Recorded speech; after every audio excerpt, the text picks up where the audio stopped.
que ele fala, 90% está sobre os pobres desse país, na reforma de Previdência que aqui chegou.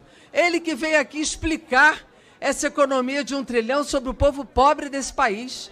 Como ele não consegue explicar, ele foge. O que ele fez hoje foi uma fuga, porque ele não conseguirá explicar esta reforma da Previdência, nem nesta comissão, nem em comissão nenhuma. Então, ir aqui, porque ele quer fazer uma reforma que empobrece o povo brasileiro, que esfola os direitos dos trabalhadores brasileiros. Nós não podemos aceitar isso, porque ele nunca falou de onde ele vai tirar dinheiro dos ricos. Ou seja, tributar grandes heranças, grandes fortunas, lucros e dividendos, acabar com essas desonerações fiscais. Sobre isso ele não fala, porque ele é um homem do capital financeiro, ele é um banqueiro e ele é um especulador. E a partir do momento em que o líder da oposição, o deputado Alessandro Molon, vai ao plenário, como foi na semana passada, e coloca o convite ao ministro Paulo Guedes como uma vitória da oposição, quando na verdade foi aprovado por unanimidade por esta comissão, por parlamentares do PSL, por parlamentares do Democratas, por parlamentares do PRB e diversos outros que não são de oposição, isso evidentemente apequena o debate dessa casa, apequena o papel dessa comissão, porque não é mérito de A ou B querer debater a reforma previdenciária. Aliás, se fala muito e se falou muito de que não se conhece os números da reforma previdenciária.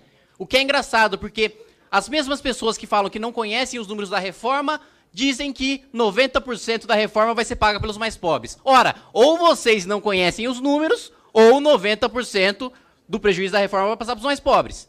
E eu não sei de onde sai esse 90% a partir do momento em que o nosso sistema previdenciário é hoje o maior causador de desigualdade social do nosso país.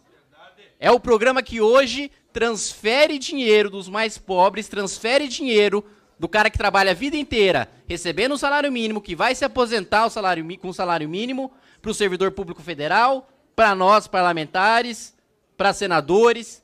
E é engraçado que a maior parte de todos esses que se dizem contra a reforma previdenciária preferem para si um sistema especial de previdência. Não abrem mão das suas aposentadorias parlamentares. Agora, para a população, um sistema de pirâmide geracional em que os pais são obrigados a escravizar os próprios filhos sem que eles nem saibam da crueldade que estão cometendo. E mais do que isso, ainda falam em taxação de grandes fortunas, né? Os mesmos que falam em números, cadê os números, né? Eu acho que muito provavelmente eles não leram um projeto, porque o próprio projeto apresenta não só no seu corpo, como na sua justificativa e na carta do ministro Paulo Guedes, todos os números necessários para debater a reforma previdenciária, falam em taxação de grandes fortunas.